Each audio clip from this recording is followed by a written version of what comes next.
This panel we have Ms. Laura Sesman of Sister Namibia.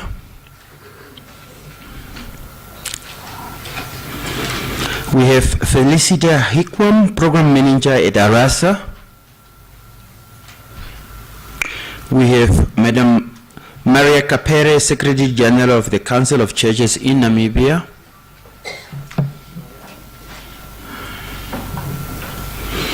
And Michael Khabasep, Namibia Consumer Trust.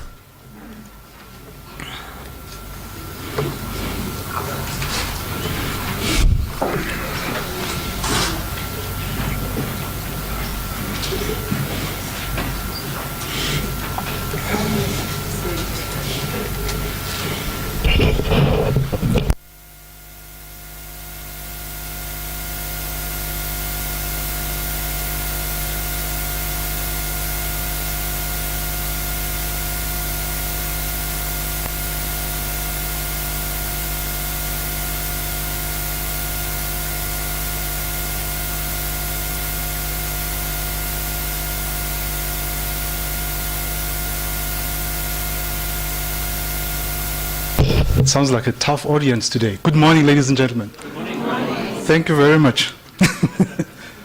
Don't worry, you'll get used to my forceful nature. I've been asked to speak about the link between access to information and socioeconomic rights. I think it's important to start from the beginning. Where are we in the broader scheme of things? A number of people have made an assertion that the 21st century is the African century. And they have, to some extent, relied on economic data to support this notion of an African century. We are reported to be the fastest growing region in the world, with a number of African countries enjoying double-digit rates of economic growth. For example, in Ghana, we are told that Ghana experienced 14% growth in GDP last year. We are told that the entire continent is experiencing around about 7% of economic growth per annum.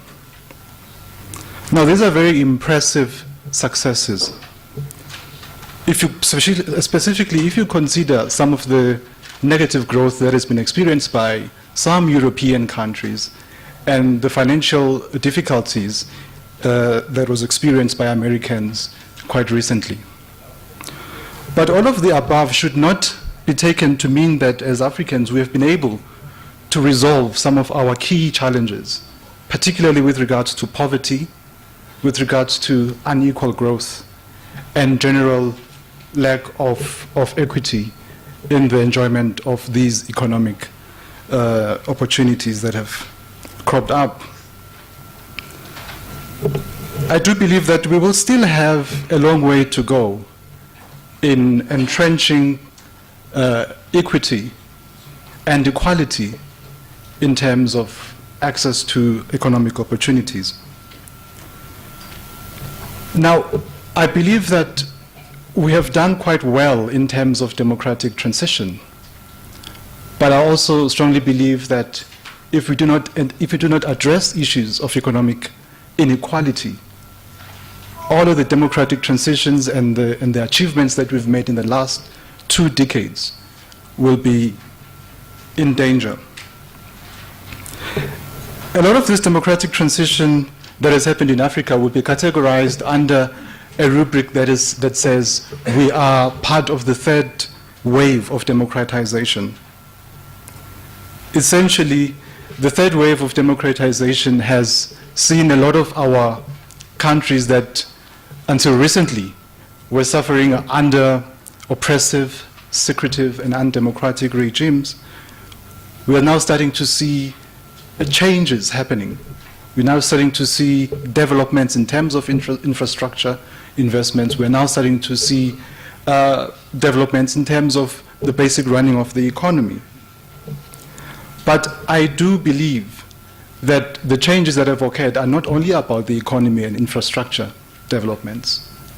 The democratic imperatives have also required of us to review the relationship between those who govern and those who are governed. I think when we look at the review of the relationship between those who are in power and those who are being ruled, it is important to remember the warning that was given by an American constitutionalist who once said that if men were angels, no government would be necessary. If angels were to govern men, neither external nor internal controls on government would be necessary. A dependence on the people is no doubt the primary control on government, but experience has taught humankind the necessity of auxiliary precautions. Indeed, if men and women were angels, we wouldn't require to have constitutional protection for rights such as the right to freedom of expression or the right to vote. Indeed, we wouldn't require constitutional protection or constitutional obligations on governments to equitably share the spoils of economic growth. I think it is critically important to look into this issue of the obligations that governments have in promoting equitable share of economic successes, particularly because we in Africa still have serious issues around poverty. And so all of this growth will not have any meaning if it doesn't create meaningful change in ordinary people's lives, particularly those who are at the margins of our society. Therefore, we need these auxiliary precautions. We need to have governments obliged to progressively promote the realization of social and economic rights.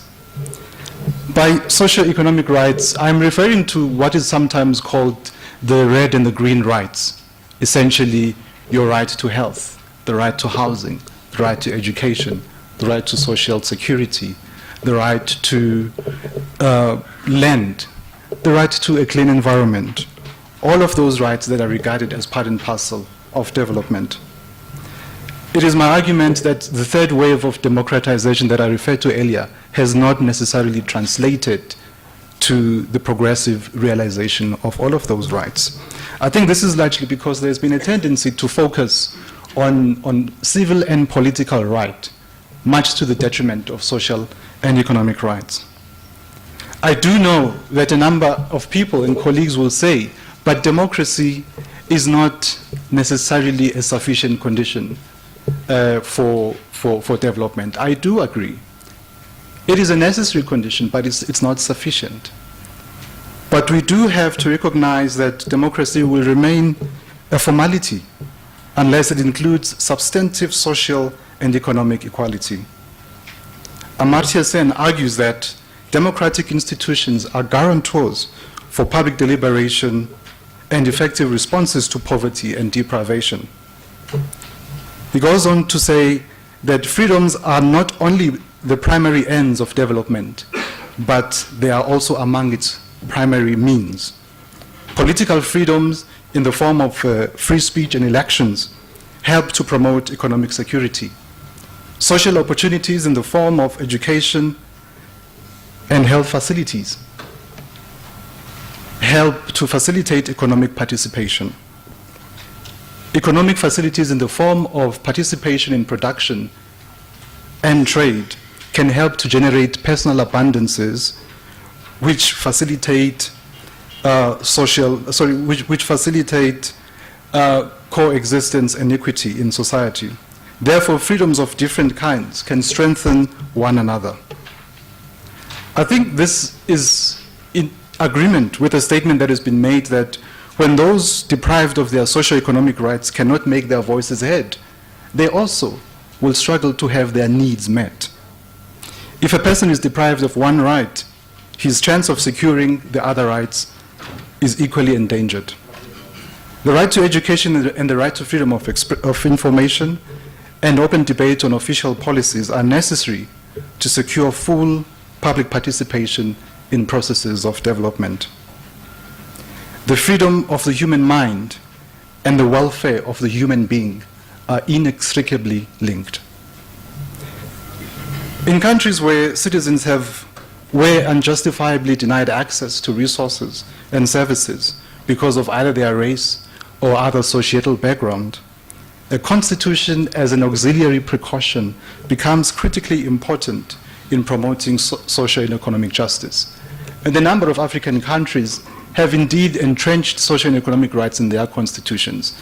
I think here of countries such as Eritrea, Madagascar, Mozambique, Somaliland, Ethiopia, Malawi, South Africa, and Namibia, insofar as you consider the right to education, which is enshrined in the Constitution of Namibia. Other countries have also guaranteed these rights in terms of state policy, and I think here of examples such as Lesotho, Uganda, and Namibia.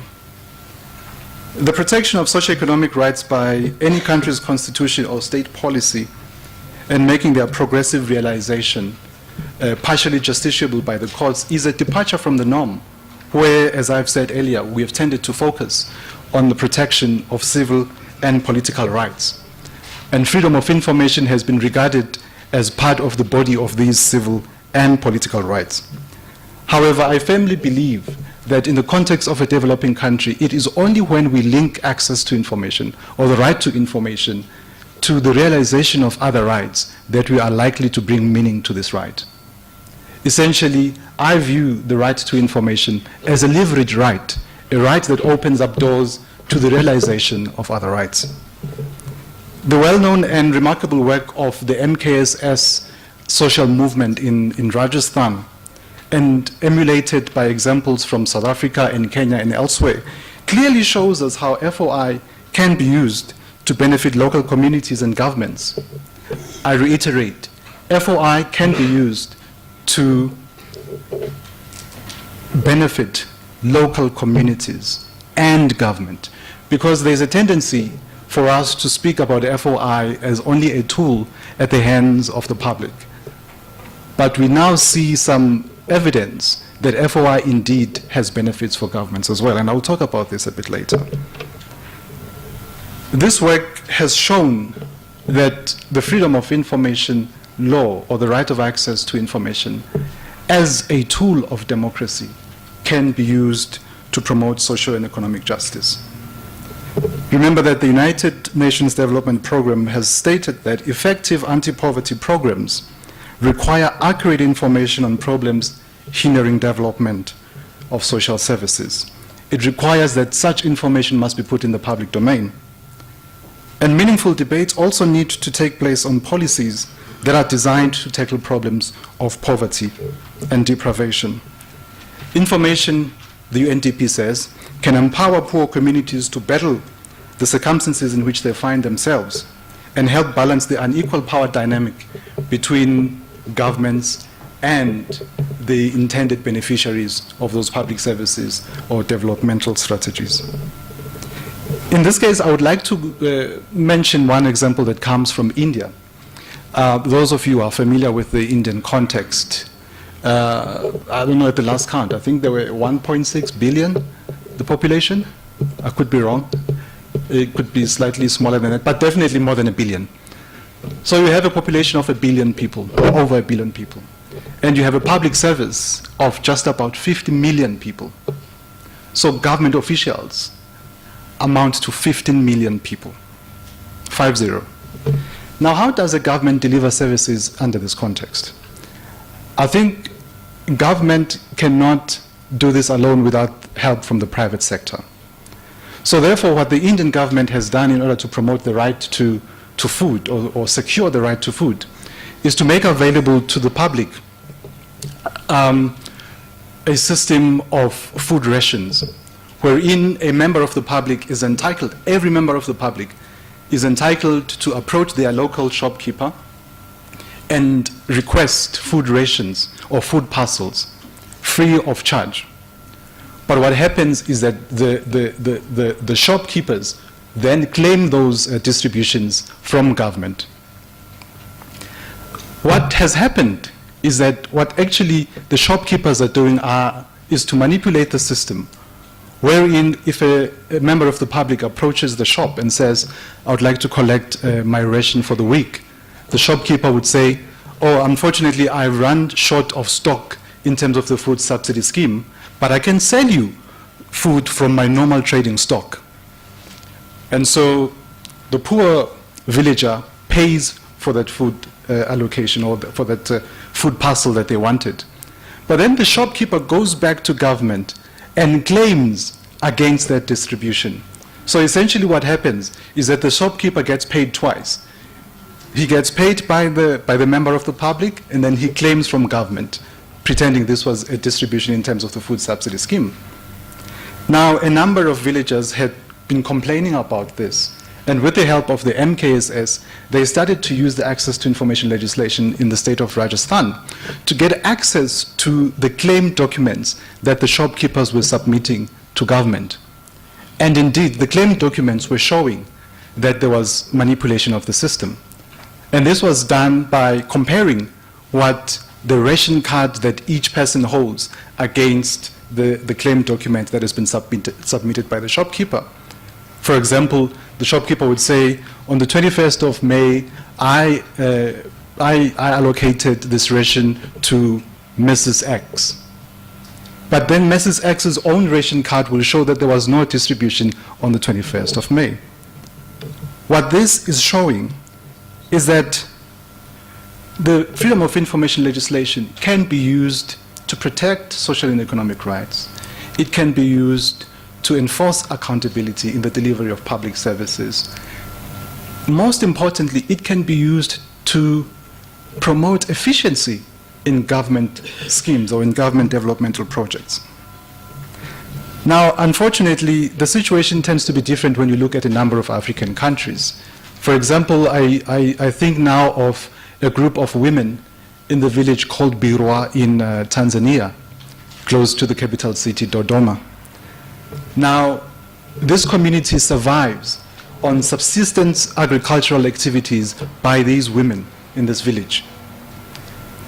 What has happened over the years is that a donor agency got into an agreement with the government and the community that the donor agency would build schools in this village, on the condition that the villagers themselves, the parents, would also make equal contribution in terms of funding for the school.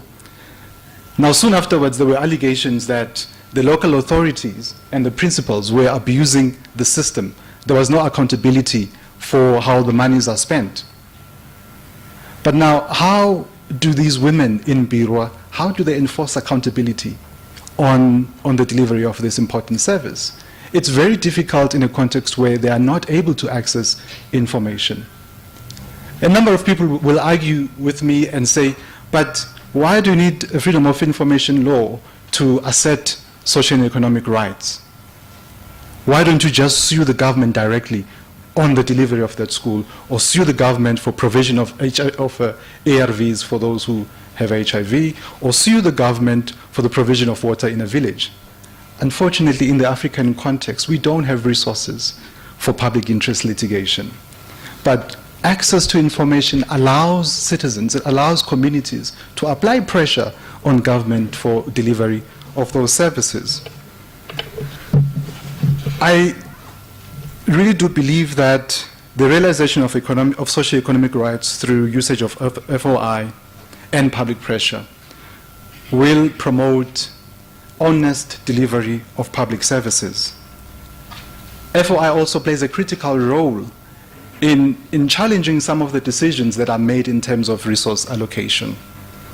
In countries plagued by socio-economic imbalances that were inherited from undemocratic systems of government, it is crucial that the products of democracy, such as freedom of information, are used to promote socio-economic justice. In the field of socio-economic rights, as I conclude, we have to show that freedom of information creates a basis for contestation and justification of decisions that our governments are making in terms of delivery of services, in terms of provision or resource allocation. It creates a basis for fair and reasonable decision-making on these issues. But more importantly, indeed, the examples that we are seeing from India, from Kenya, from many other countries in the developing world are supporting the notion that the right to information indeed is the right to live. Thank you very much, ladies and gentlemen.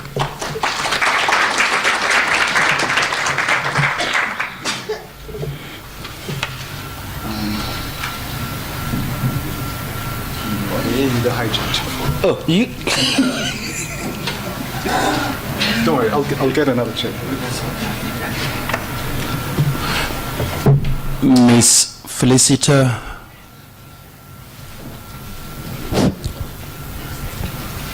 Hikwam. Where is she? Come on.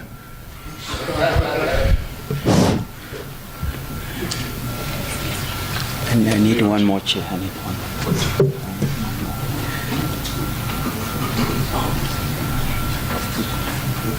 Okay.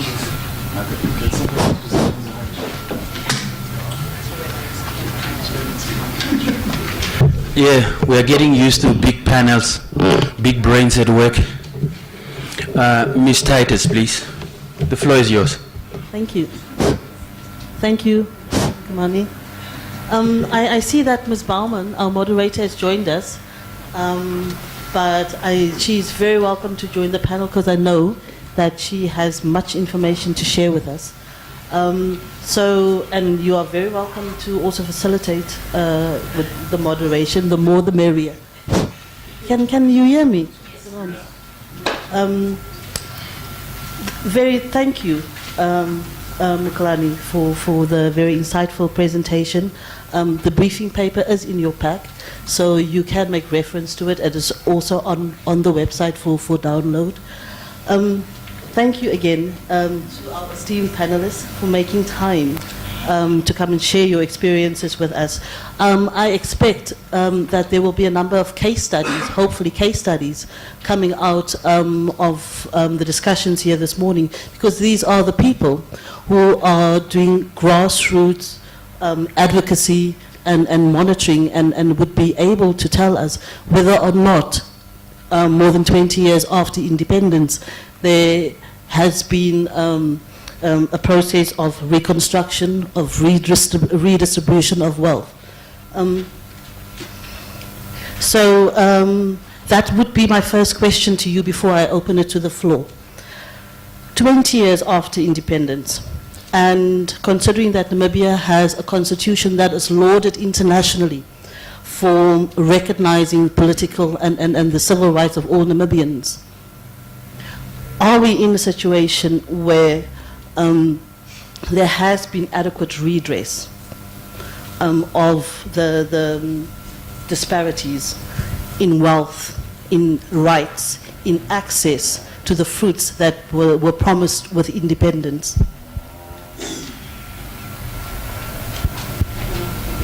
You started. Maybe I can start. I'm not maybe going to answer your question directly. But what we, as the organization that I come from, is interested in women's issues specifically.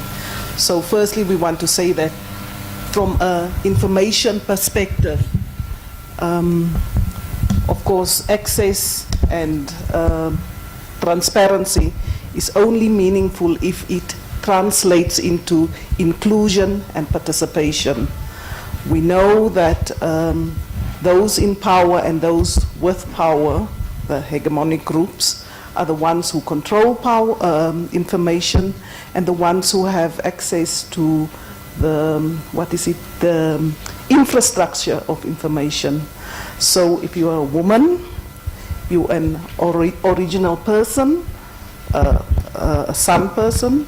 If you are a gay or lesbian person, I think you are pretty much excluded from, or rather, you are not included, and you do not have a platform from which to view your perspective. And I think this, as far as information and access to information and transparency is concerned, this is the situation in Namibia. Somebody said to me recently, if there's information that exists, you will find it on the internet. For instance, we looked at violence against women.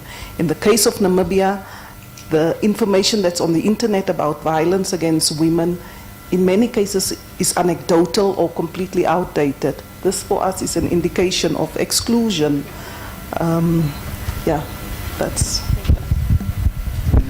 Yeah, my name is Michael from Namibia Consumer Trust.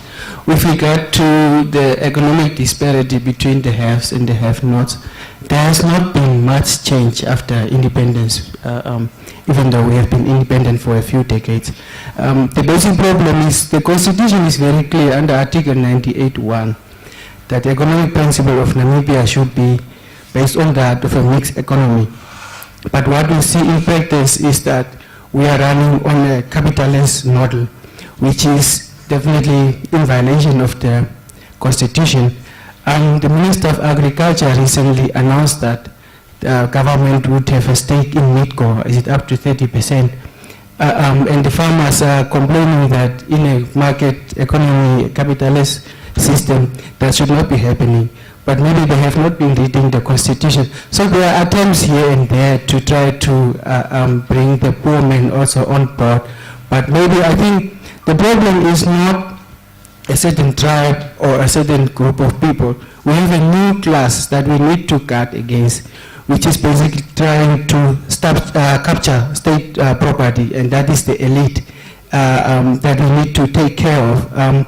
With regard to economic and social rights, if I could perhaps just mention that it's argued that when compared to political and civil rights, these rights, of course, it's also not enshrined in our Constitution, but these rights are human rights, and the one is not more important than the other. And there is precedence in Namibia when the Kapili accused wanted legal assistance from government. This was refused. They took the government to court, and even up to High Court, the economic and social right was upheld. So there are precedents. I think maybe it's more a matter of a civil society getting together, identifying cases that we can use to take the decision makers and policy makers to court. Even Article 144 of our Constitution makes provision for ESC rights to be regarded as equally important together with the political and civil rights. So even the Ombudsman's office, I think under Article 92A, is enabled to subpoena anybody, any person, it says in the Constitution, to request information. If they refuse, these people the Ombudsman's office can cause these people to be prosecuted. So here and there may be provision, but the question might be, are we able as civil society and as people of the country to identify where we can use the relevant or the available legislation to enforce our right, especially with regard to ESC rights. I think if non-water, closest water of the entire town, it's threatening people's right to sanitation and so on. When City of Windhoek pushes down people's shacks, because apparently it has not been there through the legal, but then it's a government's responsibility to provide housing to the people. So I think these are all issues that we can use to enforce ESC rights. Thank you. Good morning. I'm Maria Kapere from the Council of Churches in Namibia. I would like to really commend the presenter for having giving us a very clear direction as to where we as Africans are heading at, or where we are actually at the current time in which we say the 21st century. Where are we really as Africans? Now, economic and social rights from a democratic perspective means that we should be able to transfer wealth, knowledge, infrastructure, capital, whether it is human or financial, to the majority of the people in that country, in a given country. And also to see to it that income disparities are narrowed so that those who have should be able to share with those who don't have. Now, from a civic and religious or faith-based perspective, where are we as these organizations? Since yesterday, we have been focused